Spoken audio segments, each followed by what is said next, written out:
Salut et bienvenue sur ce nouvel épisode. Dans ce podcast, les startups nous ouvrent leurs portes. On échange à la fois avec des chefs d'entreprise sur leurs aventures entrepreneuriales, mais aussi sur des thématiques bien précises et connues des entrepreneurs comme le financement, la communication ou le recrutement avec des spécialistes dans leur domaine. Aujourd'hui, j'ai la chance de recevoir une entrepreneure dont vous allez forcément entendre parler si ce n'est pas déjà fait. Ludivine Romary, fondatrice de la société Mayeli, une startup proposant un bijou connecté, esthétique et sécurisant.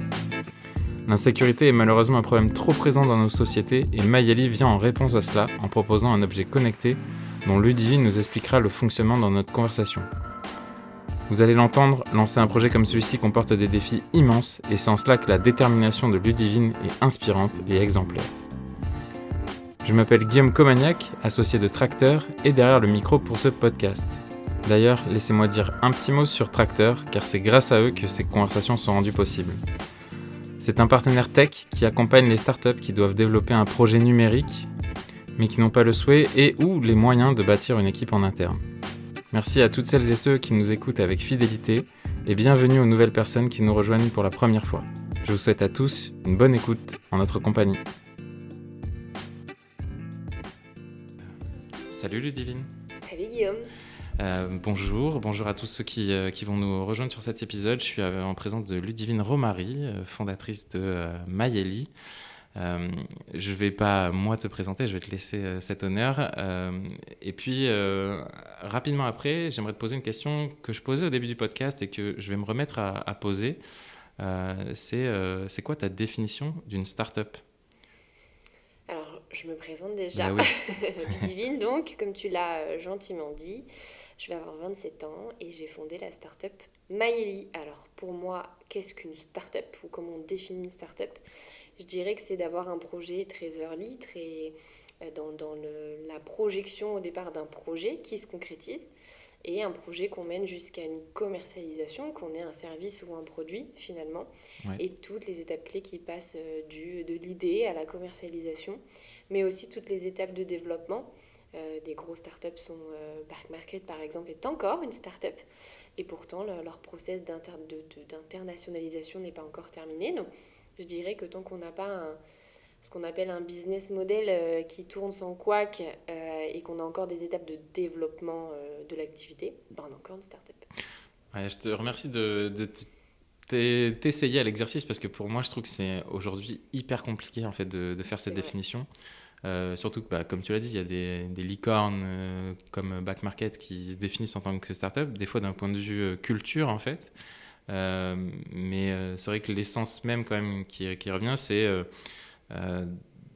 une idée, en tout cas un projet qui est en phase de démarrage et qui répond à quelque chose d'innovant, Oui.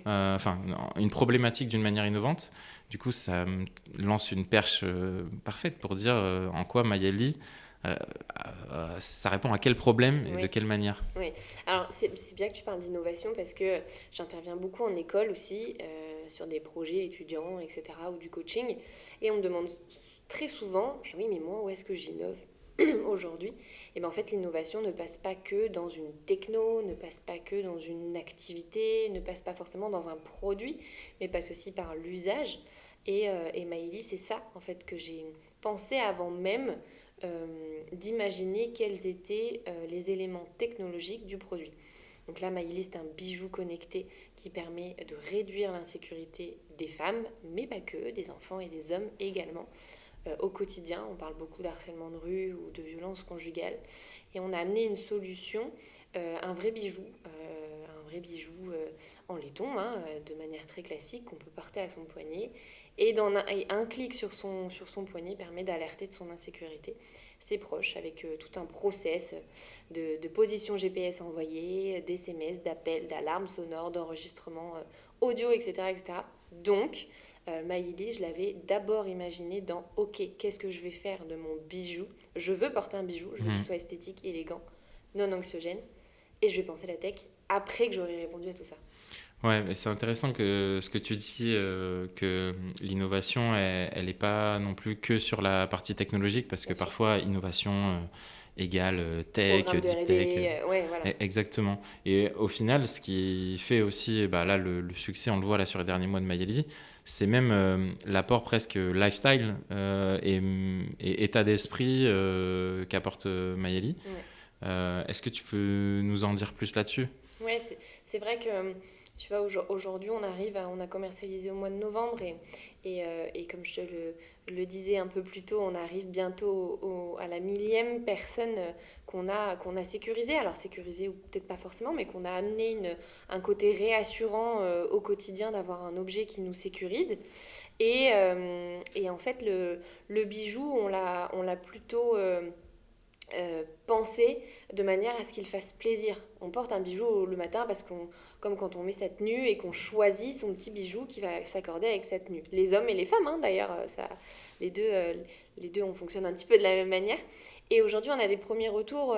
Alors, on commence à avoir pas mal de retours même de nos utilisatrices qui nous disent, ben, en fait, même si je l'utilise jamais, eh ben, il est là et il est sympa et il est plaisant. Je vais mettre mes petits bijoux autres à côté. Ils se font totalement dans la masse.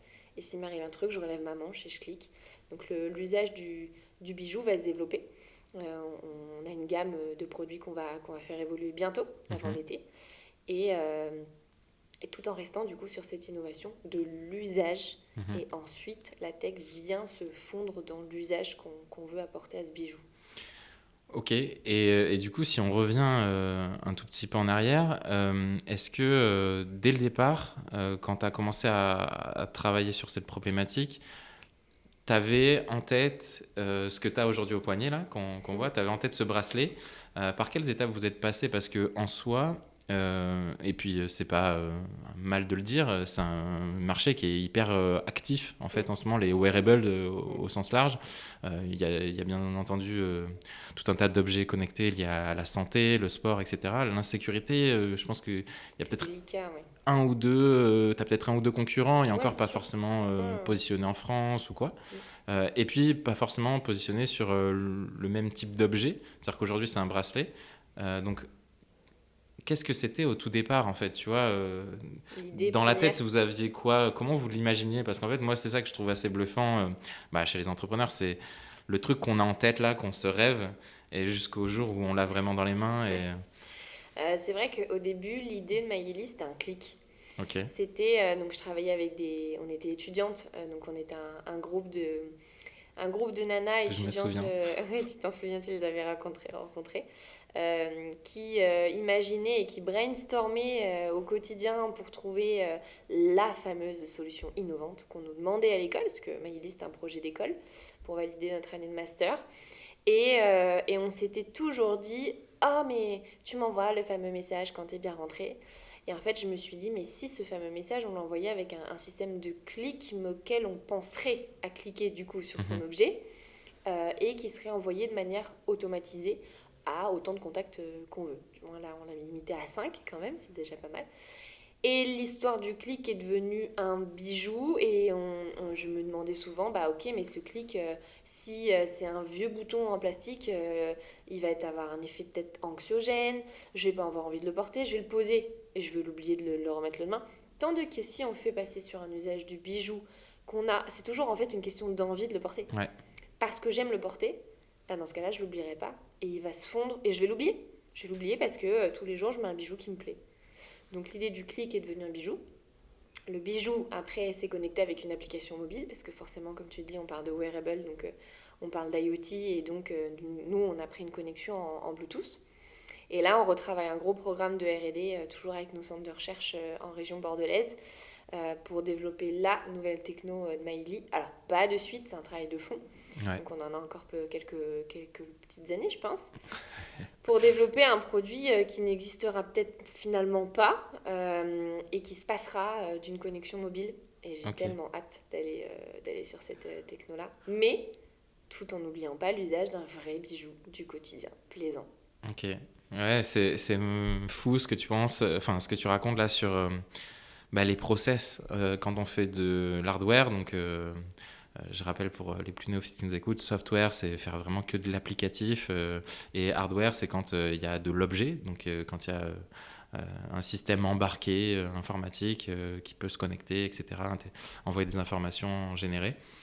Et en fait, moi, je suis toujours hyper admiratif parce que nous, chez Tracteur, on fait quasiment que du soft. Ah, tu fais pas de l'hard aussi ? Non, Je croyais que tu on faisais. se connecte parfois avec des startups qui en font, mais nous, on n'en fait pas. Mais moi, j'ai beaucoup comme je te dis, d'admiration parce qu'en fait, j'ai l'impression que c'est tellement plus de défis, qu'il faut se frapper beaucoup plus de barrières.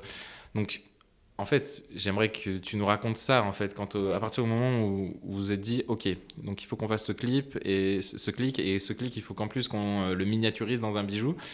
Il s'est passé quoi ? Parce que j'imagine, il y a les montagnes russes, il y a on n'y arrivera jamais, et il y a ah ouais, il y a peut-être quelqu'un qui peut nous aider, et puis peut-être après, oh là là, ça va nous coûter trop cher. Raconte-nous un peu ce passage entre le moment où vous avez cette ambition et le moment où vous vous mettez vraiment à prototyper, quoi. Ouais.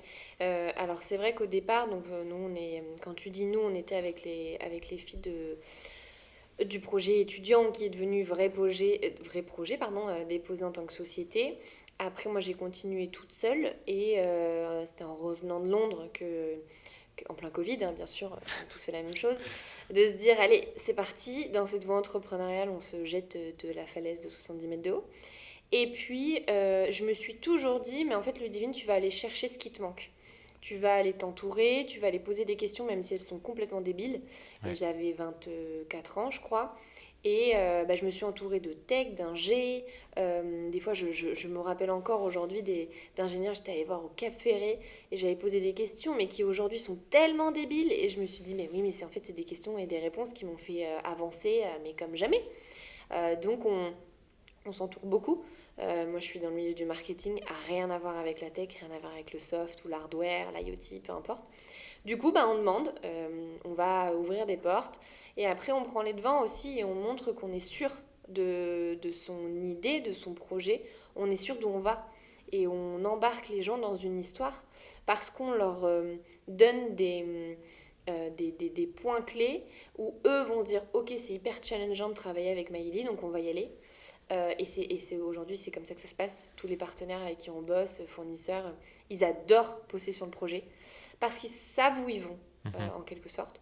Et après, on passe à des étapes de OK, on a trouvé les fournisseurs, on va prototyper la première carte électronique de Maïli.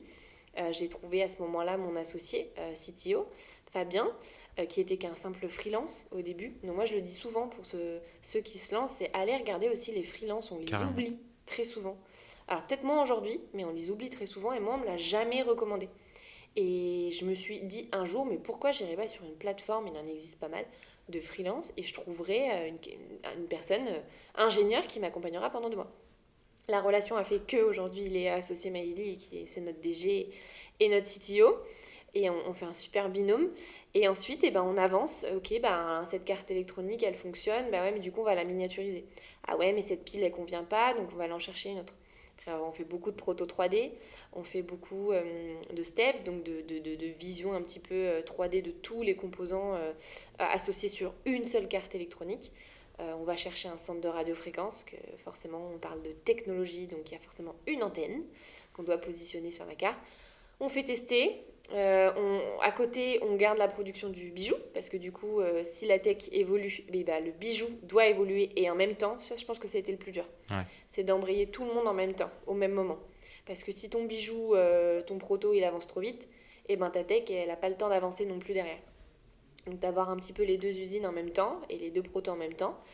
Après, on trouve la méthode magique pour assembler le tout dans le bijou. Bon, après, de longues réflexions, de tests, d'imprimantes. J'aime bien 3D. Parce que derrière ces 2 mots, méthode magique, en fait, il y a tellement, je pense, de travail. Oui, de mois de travail. Et puis après, on sort le premier proto. Alors, on n'en a pas fait qu'un d'ailleurs, on en a fait plusieurs. Okay. Et on va les faire tester. On a eu une vingtaine de bêta-testeurs sur toute la France avant notre lancement en crowdfunding pour voir si notre solution, elle allait prendre. Pour se tester sur notre communication, pour aller voir la communauté qu'on pouvait avoir et si ce sujet d'insécurité était aussi actuel qu'au moment où est venue l'idée en 2018. Et pour le coup, bien entendu que c'est toujours aussi actuel. Ouais, vous avez vu, si j'arrête pas, Ludivine, tu es capable de me faire l'épisode du podcast à toi toute seule. Mais j'adore ça parce que ça montre à quel point t'es passionnée par ce que tu fais et ça se ressent en fait. Justement, t'as dit tellement de choses, là, j'aurais dû prendre des notes. T'aurais dû me couper. Non, je t'ai dit que j'essaie de pas trop te couper. T'as dit un des premiers éléments, t'as dit quand je suis revenu de Londres, je me suis jeté de cette falaise de 70 mètres de haut qu'est l'entrepreneuriat. Qu'est-ce qui a fait que tu t'es levé ce matin-là, où le processus a peut-être été plus long, mais que tu t'es vraiment dit, allez, c'est bon, maintenant je prends cette chance. Ouais. Moi, j'aime bien dire prendre cette chance, c'est un peu Ouais. la partie nord-américaine de moi, et pas prendre ce risque. Bon, bien sûr, il y a des risques, mais qu'est-ce qui a fait que vraiment tu t'es dit, là, c'est plus possible, je me lance, quoi.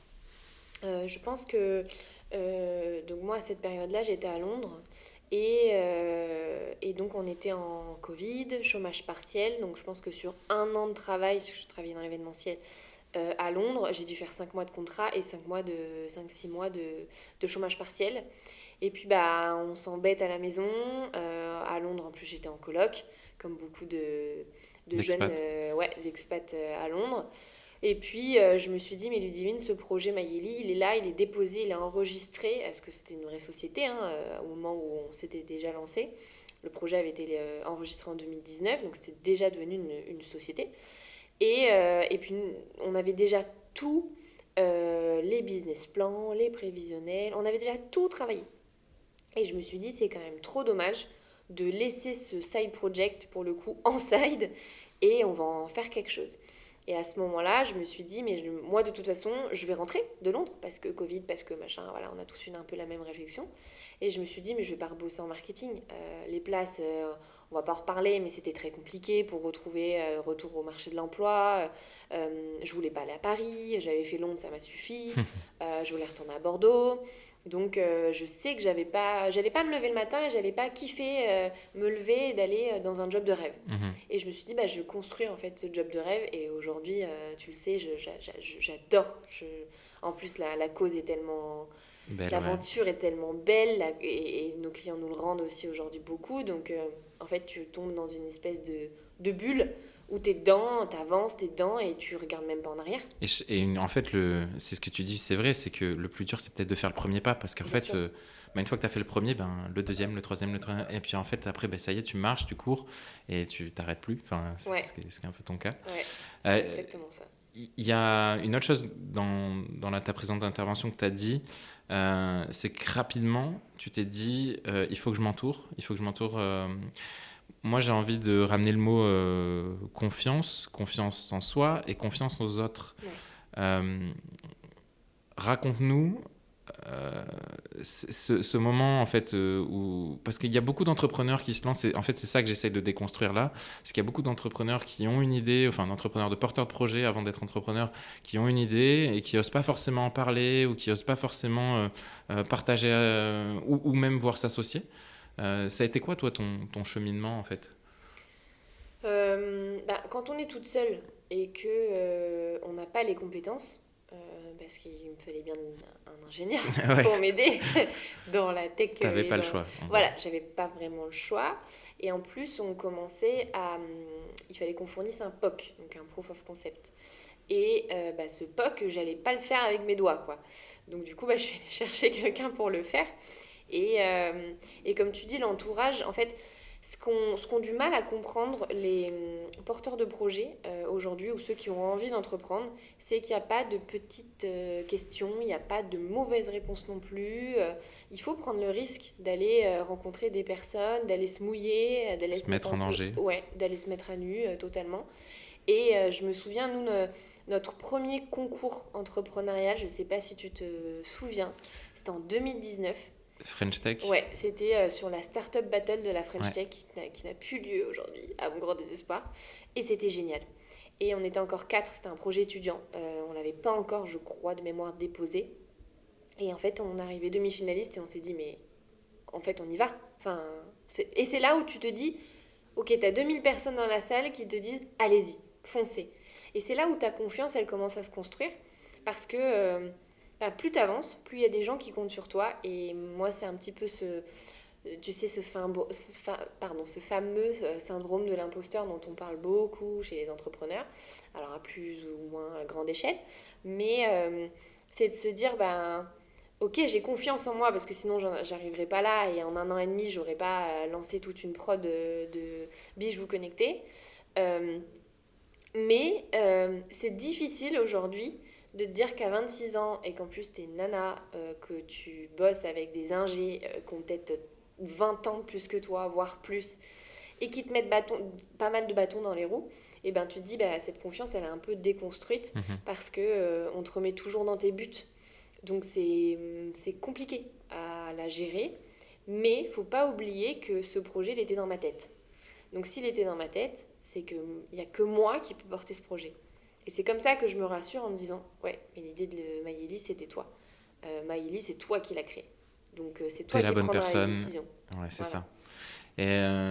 Et vu que tu parles de ça, et on va aborder le sujet, 26 ans, une femme, on en parlait en off avant qu'on lance véritablement l'enregistrement.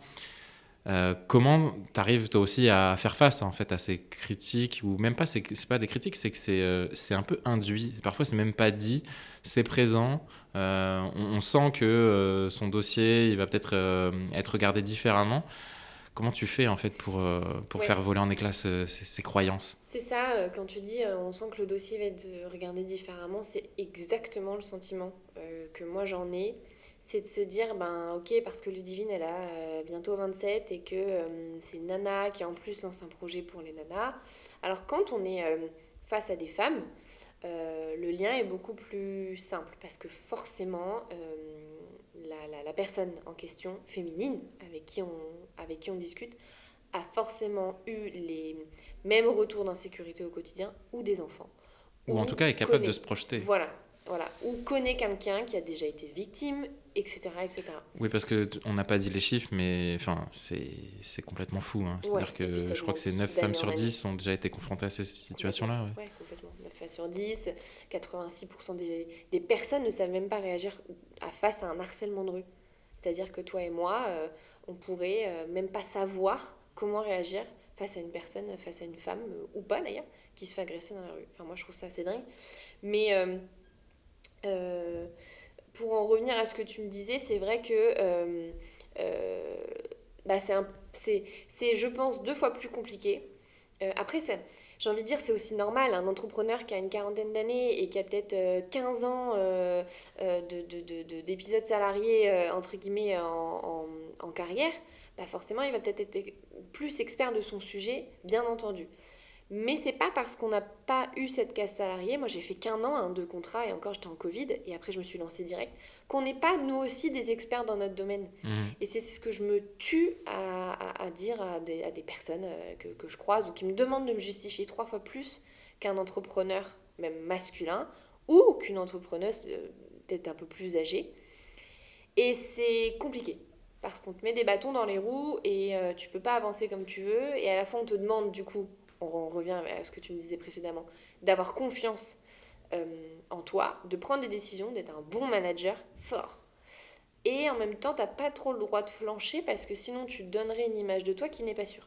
Donc déjà qu'à 26 ans, c'est compliqué. Le positionnement, en fait, il est complexe tout le temps. Ouais, tout est affaire d'équilibre et puis ça dépend aussi des interlocuteurs que tu as en face. Oui, aussi. Bien sûr. Oui, bien sûr.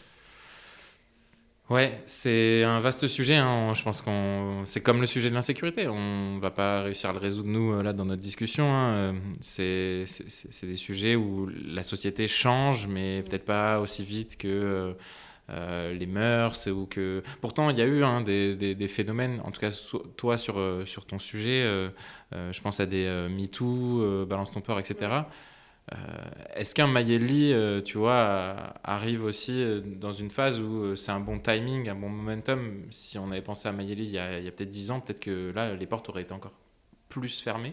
Qu'est-ce que tu vois, toi, comme signe encourageant, tu vois, pour rester positif? Ouais, bien sûr. Non, mais tu as raison de dire ça, de dire est-ce que Mayeli, il y a 10 ans, aurait eu sa place? Je pense même pas parce que, en fait, même en 2018, quand l'idée était là, on était, comme tu le dis, en plein mouvement, les hashtags Balance ton port, MeToo, l'affaire Weinstein dans les révélations, je vais y arriver, de tout ce qui est agression sexuelle dans le milieu du cinéma.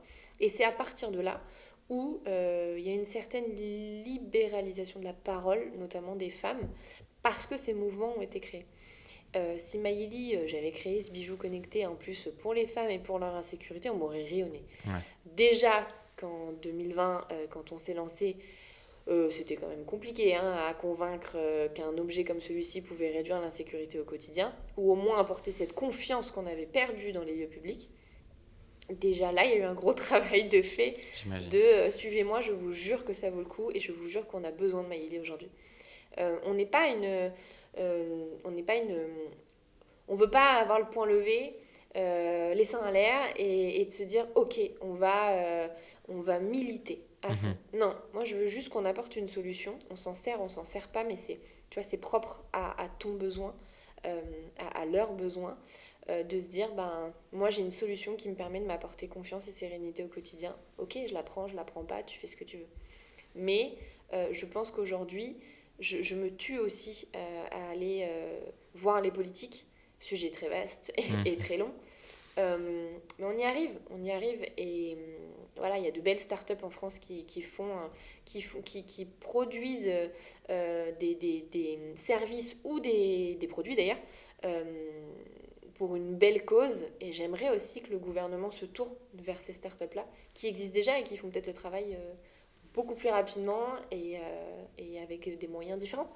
Ouais, c'est certain que, de toute façon, c'est un sujet qui doit être l'affaire de tous, en fait. Ouais. Et en fait, au travers des projets d'entreprise, mais aussi des associations, tout ça peut changer, mais c'est sûr que s'il n'y a pas aussi une volonté forte d'acteurs qui sont capables de faire bouger des lois, de mettre en place des amendes, des choses plus fortes, c'est sûr que ça permettrait d'accélérer grandement les choses. Et d'ailleurs, ça me fait penser, mais je suis obligé de te poser la question, il n'y a pas si longtemps que ça, on s'est retrouvés sur un concours et je t'avais posé cette question auquel tu n'avais pas totalement répondu. Oui, c'est vrai, j'en Donc je me dis que là, c'est une bonne occasion de reposer cette question.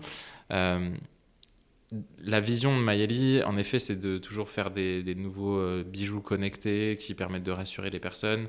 Et ça va aller vers des bijoux, comme tu l'as dit, peut-être plus technologiques, qui vont être aussi différents en termes de style, etc.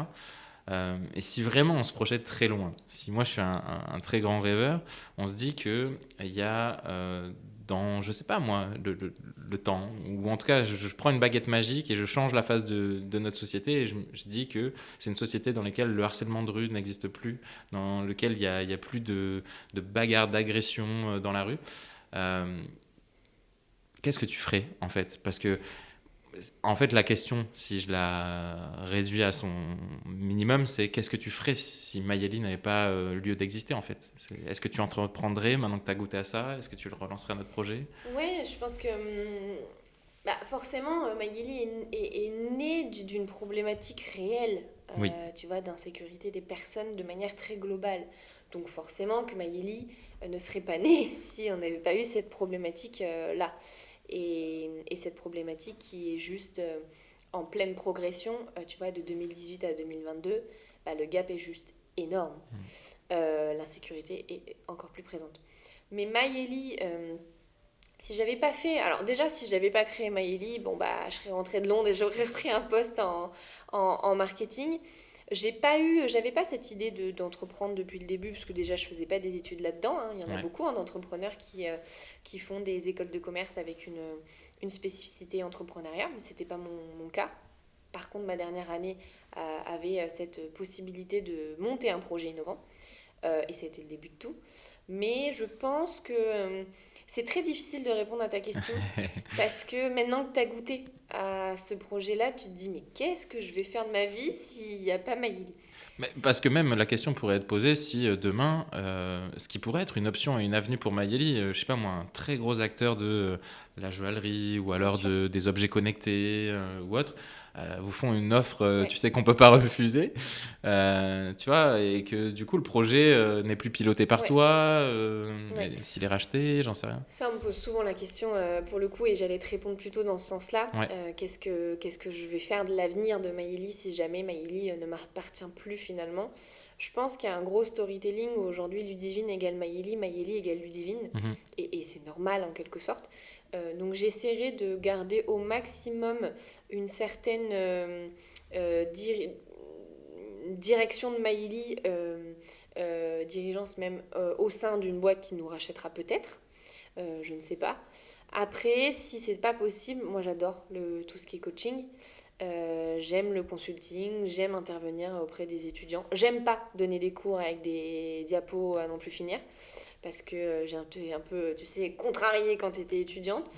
Mais je pense que j'irai là-dedans et je saurais pas te dire si je relancerai un projet. Tech, pas tech, je sais pas. Mais en tout cas, je serai toujours dans cette réflexion d'aider les autres. Ok. Bon, merci d'avoir joué le jeu de la réponse. Y a, justement, on parlait tout à l'heure de visibilité, tu as parlé sur la fin du processus de la phase de lancement, de bêta-test, etc. Et puis là, tu le disais, Ludivine égale Maïeli. Il y a quelque chose que vous réussissez à faire très bien là, surtout depuis le lancement, c'est être visible. Et en fait, quand on est une startup qui démarre, c'est essentiel. En fait, c'est surtout si tu as un projet B2C, donc à destination des utilisateurs finaux, c'est absolument essentiel d'être visible. Comment on fait pour émerger? Est-ce que là, maintenant que Maïli a explosé et continue de grandir, est-ce que tu as des petits hacks, des petits secrets à nous partager, des choses qui ont bien fonctionné? Ouais, je pense qu'au départ, faut bien utiliser le porteur de projet. Ben, comme tu le dis, Ludivine égale Maïli. Ben, oui, Ludivine a fait son storytelling pour dire aux femmes, vous voyez, moi aussi je suis une jeune femme et je me mouille pour trouver une solution, pas pour vous, pour nous, parce qu'on en a besoin. Donc du coup, au départ, c'est plus un storytelling que toi, porteur de projet, tu amènes. Tu sais, c'est un peu... Alors, j'aime pas dire ça, mais on qualifie souvent Maïli, du moins on le compare à la marque Respire avec Justine To. Alors, on est loin d'être au même cas, mais le démarrage est un petit peu le même, si je peux dire ça comme ça. Elle incarne énormément son projet. Moi, c'est pareil. Alors, peut-être pas autant, hein, parce que c'est le démarrage, bien entendu. Mais je pense que déjà, donc il y a ce storytelling-là. Ensuite, comme je te le disais, tu t'entoures. Nous, on a fait un crowdfunding. L'étape de crowdfunding, il était juste primordial parce qu'on se teste. Parce qu'on teste notre communication. On parle de visibilité, donc de communication. Et nous, on a un sujet bijoux, tech et insécurité.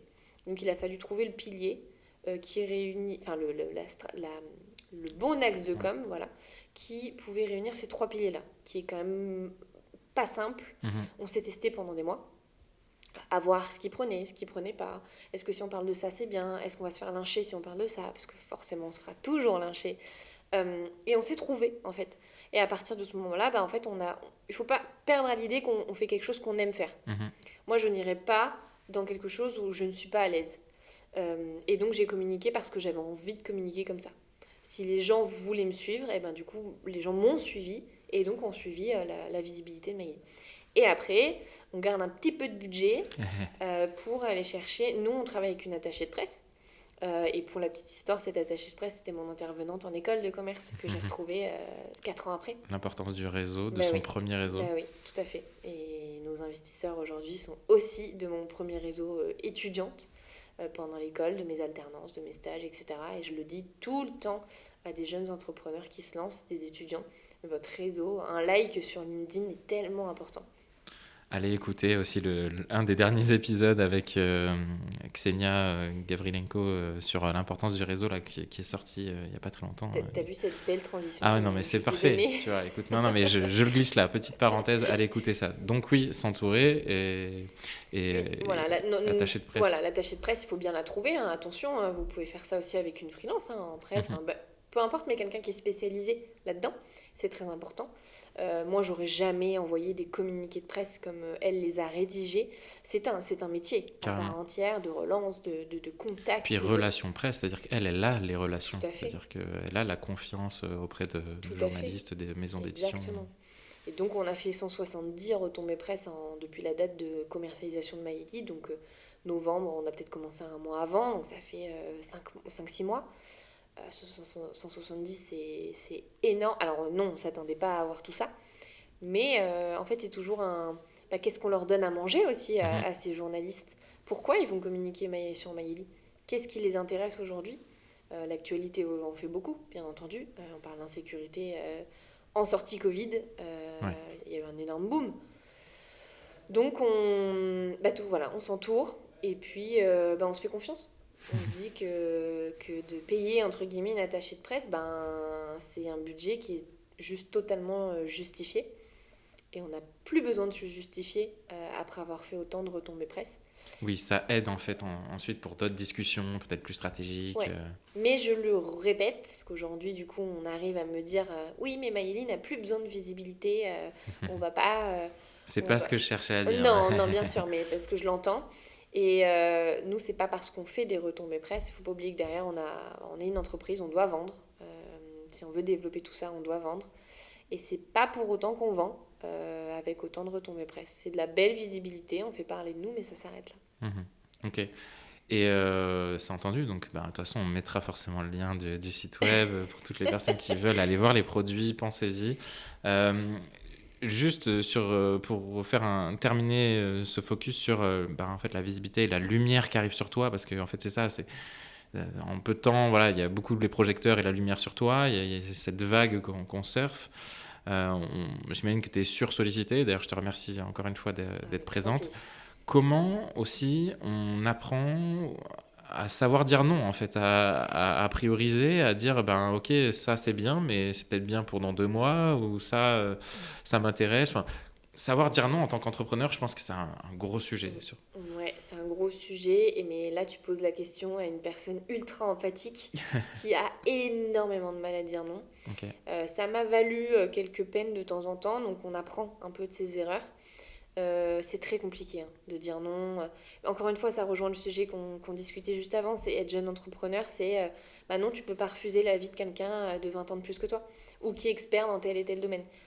Donc on prend sur soi, on essaie de faire en sorte d'avoir le temps. L'emploi du temps explose, mais c'est pour la bonne cause et c'est pour nous aider. Donc je le vois plutôt comme de l'aide. Maintenant, quand je suis sûre que je n'ai pas besoin d'aller répondre à cette sollicitation, j'arrive beaucoup mieux à le dire, même face à nos investisseurs ou nos associés qui nous disent Ludivine, je t'envoie vers cette personne. Non, je n'irai pas voir cette personne parce que je te dis qu'on n'en a pas besoin. Parce que voir un énième fournisseur en électronique, ça ne me servira à rien. Mais parce que maintenant, on a 5 mois de commercialisation dans les pattes, donc on apprend aussi, on voit ce qui marche pas. Donc c'est toujours une question de confiance. Mais dire non, qu'est-ce que c'est compliqué. Ouais. Et ça l'est toujours. Hein. Mais il faut trouver la force et de se... il faut que j'arrête de me dire, ok, mais moi, le regard des autres, c'est tellement important, parce que comme tu dis, tu as cette mise en lumière où tu n'as pas le droit à l'erreur. Ludivine, elle fait un pas de côté, Ludivine, ça passe pas, quoi. Et c'est injuste, en fait. C'est injuste, et toi, émotionnellement parlant, psychologiquement parlant, c'est une remise en question qui est constante, qui te bouffe de l'énergie au quotidien. Donc, c'est compliqué de dire non, mais on apprend avec le temps. Ok, on apprend avec le temps, et en même temps, comme tu dis, tu as un emploi du temps qui explose. Comment tu fais pour te garder des créneaux où tu te développes personnellement, en fait, tu vois, où tu vas réussir à apprendre, en fait? Ouais, je pense que, tu vois, il y a mon sport qui... Alors, au début, je le faisais énormément de côté, je le mettais énormément de côté. Parce que je trouvais pas le temps d'avoir mes projets perso et mes projets pro. Et puis on se compare beaucoup à d'autres entrepreneurs. Ah ouais, mais si cet entrepreneur il bosse le week-end, est-ce que moi aussi je devrais faire pareil? Et puis après, au bout d'1 an et demi, forcément, comme je te le dis, on apprend. Et puis on se dit que de toute façon, tu te dédoubles déjà au quotidien, tu peux pas faire mieux. Donc il faut que tu sois aussi en certaine acceptation avec toi-même, de dire ok, tu peux pas. Tu peux, vas-y, si tu as envie de le faire ou si y a quelque chose que tu dois faire, fais-le parce que c'est ta décision. Et du coup, il faut aussi respecter son choix, de se dire oui ou de se dire non, pardon. Et je pense qu'aujourd'hui, j'ai appris à écouter, c'est peut-être bateau ce que je vais dire, mais à écouter mon corps. Ouais, non, mais c'est pas bateau du tout ce que tu dis. Je pense que c'est même très important. Parce que quand tu tombes malade toutes les semaines, la rhino, le rhume, le machin, le truc, tu te dis bon, alors là, il va peut-être falloir dormir. C'est clair. Et tu te dis bon, je vais laisser du temps à mon corps. Et il y a encore dernièrement, je me suis dit Ludivine, tu vas partir 3 jours. Pas loin, hein, sur le bassin, 3 jours, enfermée dans un Airbnb, mais 3 jours à rien faire. Aller me promener, aller au bord de l'eau et rien faire. Prendre du temps pour soi, de qualité. Ouais, mais c'est dur à trouver le temps pour soi. et encore plus dur quand tu n'arrives pas à dire non à des sollicitations. Donc, Et savoir dire non à soi-même, c'est parfois ouais, encore plus dur. Ouais. Totalement. Ouais. Mais c'est important, hein, vraiment, ce que tu dis, parce que je pense que, comme tu le dis, il y a cette pression sociale aussi autour des entrepreneurs aujourd'hui qu'on met sur des piédestals en disant que c'est un peu les super-héros du monde économique des temps modernes. Là. C'est bien, mais avant tout, on reste des personnes et c'est important d'avoir ce bon équilibre aussi personnel pour être après productif, organisé Tout à fait. au quotidien, C'est clair. Et puis quand tu as un trop-plein dans la tête, tu n'es forcément pas bon le lendemain. Hein. évidemment. Donc il faut aussi que ta vie perso soit en accord avec ta vie pro. Et ça aussi, c'est parfois compliqué. Quand tu peux avoir un couac dans ta vie perso, bah forcément, toi, ta vie perso, elle est aussi dans ta vie pro. Donc, il faut réussir à mettre les deux de chaque côté. Mhm. Et dire que quand là, tu es dans ta vie perso, ben, on va pas aller regarder les Voilà, emails du boulot. exactement. Ouais, bon apprentissage que j'essaye moi aussi. Voilà, ben, ça dépend, hein. Il y a des semaines on y arrive, il y a des semaines on n'y arrive pas. Enfin, voilà, il faut aussi savoir s'excuser soi-même en disant que, bah oui, il y a des fois on a le droit de rater, on a le droit de faire des erreurs. En parlant de rater et de faire des erreurs, est-ce qu'il y a une erreur en particulier là sur ton parcours sur laquelle tu as appris ou en tout cas que tu retiendras, qui reste avec toi? Oui, je pense, c'est parce que c'est arrivé dernièrement. C'est un petit peu, nous, on fait produire le bijou, la partie pure usinage bijou en Ardèche. La relation fournisseur est un peu compliquée et on n'a pas pris assez de précautions sur certains livrables qu'on pouvait avoir. Alors, il n'y a pas du tout de dangerosité dans ça, ça ne nous a pas pénalisé, mais c'est dommage. Et je pense que, mais pareil, on débute, donc on s'entoure des premières personnes qui vont nous produire le bijou connecté. Donc on leur fait confiance, même si on a des contrats par-ci, par-ci, enfin par-là, avec des signatures dans tous les sens, peu importe. On ne sait pas lire entre les lignes encore. Donc je dirais sur la relation partenaire contractuelle, on va dire, des livrables, de ce qu'on récupère, la propriété intellectuelle qu'on en a, etc., etc. Je dirais sur ça. Ok. Là, j'ai pas d'autres idées en tête parce que ça m'est arrivé dernièrement. Mais c'est l'erreur que... Et on en parlait avec Fabien, mon associé CTO. C'est l'erreur qu'on a fait de pas être assez... de pas avoir assez vérifié le travail du fournisseur. On va dire ça comme ça. Par excès de confiance, mais... Ouais, je pense, ouais, complètement. Par Ok. excès de confiance et puis par lui dire, ben, fais parce que t'es meilleur que moi de toute façon. Ouais. Donc, par excès de confiance et toujours ben, le côté jeune entrepreneur où forcément, s'il peut t'entuber à un moment, il le fera. Oui, bref, oui, je vois ce que tu veux dire. Enfin, en tout cas, Un petit, un petit truc sous les ponts. Voilà, il y a des coûts qui ne sont pas clairs, sans rentrer dans les détails, et j'aurai jamais la justification. Donc, tu ouais, vois, je comprends. c'est ça. Je comprends. Dernière question, enfin, j'ai véritablement deux dernières questions. Tu as parlé designer, fabriquer en France, tout ça, je vais pas y revenir dessus. En plus, tu as eu l'occasion de partager tout ça sur le site web. Si vous y allez, vous pouvez aller voir les infos. Euh, Moi, on l'a dit, Maïeli, ça fait que accélérer, grossir. En tout cas, c'est aussi pour ça que tu te lèves le matin, hein. C'est pour en faire une entreprise plus pérenne, qui continue d'innover. Comment on se prépare à cette accélération? Comment on adapte un petit peu toute son entreprise à une potentielle montée en charge? Je crois qu'on a le droit de le dire, vous êtes en phase de levée de fonds qui devrait bientôt se clôturer. Ouais. J'imagine que ça participe à tout ça. Ouais. Comment on se prépare à cette accélération? Oui, comme tu le dis, en fait, on est dans une grosse phase de structuration. Ok, Maëlie a mis à s'est lancée très rapidement. Ok, on a été capable de fabriquer tant de produits en France. Ok, on a commercialisé. Et ok, on atteint la millième femme sécurisée au quotidien. Certes, maintenant, il faut aussi montrer qu'on est capable de faire du volume. Les gens n'ont que ça à la bouche, mais forcément, bah, on fait du business en quelque sorte, donc on doit faire du volume. Donc il y a toute la structuration entre le B2C, le B2B, la distribution, etc., etc. Donc là, on est dans cette phase-là qui est très fatigante parce qu'on passe dans une autre phase qui est d'un lancement de projet, d'une étape de commercialisation. Ok, là, on passe dans le dur. Là, on passe dans Maïli, ça va devenir quoi dans 3, 5, je sais pas combien d'années. Et du coup, encore une fois, on s'entourne, on va se faire aider d'un directeur des opérations qui va nous aider à structurer notre cible, notre positionnement marché, notre distribution, les choix qu'on va faire. Porter tout ça sur mes épaules, aujourd'hui, ça devient un petit peu pesant et j'ai besoin de personnes seniors à mes côtés. Donc, c'est ce qu'on va faire. On embauche aussi, partie commerciale, partie marketing, et on embauche du senior. Et il faut le dire, il faut s'entourer des personnes meilleures que soi. C'est tellement important. Donc on en est là. Et puis c'est juste frustrant de rester dans ce mood de structuration parce que toi, c'est ton projet, c'est ta boîte, c'est ta vision. Tu sais où tu vas parce que tout est dans ta tête. Tu n'as plus qu'à appuyer sur Entrée sur ce fameux clavier et il y a tout qui est actionné. Mais il faut convaincre.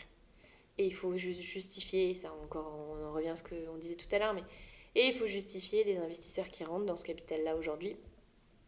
Et il faut justifier des montants, du prévisionnel, ok, bah, là on va faire ça. Pourquoi on reprend un programme de R&D? Je ne peux pas juste leur répondre parce qu'on va changer la tech. Parce que je suis persuadée que l'avenir de Maïli, c'est pas le Bluetooth. Ouais. Toi, tu es persuadé, mais eux, ils ne le sont pas. Donc, c'est ces périodes de justification et de convaincre les gens de te suivre, mais qui sont nécessaires au développement de Maïli. Ok. On parlait de structuration. Dans un des derniers épisodes que j'ai fait avec Manuel Le Thor, lui, il a carrément partagé quelques outils qu'il utilise au quotidien. Vraiment, il a nommé des apps, des trucs. Ouais. Est-ce qu'il y a des trucs, je sais pas, un service que tu utilises tous les jours qui est un peu essentiel au développement ou à l'entreprise Maïli? Il peut y en avoir plusieurs. Hein. Non, bah alors... Non, nous, parce que pour l'instant, on est une petite équipe. Ouais. Donc, on n'est que 4. Donc, on n'a pas encore d'outils bien précis. Bon, à part des Slack, voilà, les applis assez classiques. Et un Trello pour l'équipe marketing. Comme ça, eux peuvent suivre leurs avancées qui leur sont propres. Mais étant donné qu'elles sont que 2 sur le marketing, tu vois, c'est pas encore nécessaire. Mais c'est dans un coin de la tête pour... Sur la partie e-commerce, peut-être Oui, alors, pour la partie e-commerce, nous, forcément, on travaille sur un Shopify, donc un site e-commerce. Donc, moi, je suis branchée à Shopify tous les jours, parce que c'est aussi notre CRM, d'une certaine manière. On a toutes les infos clients dessus. Et puis, ma plateforme de logistique. On travaille avec un logisticien.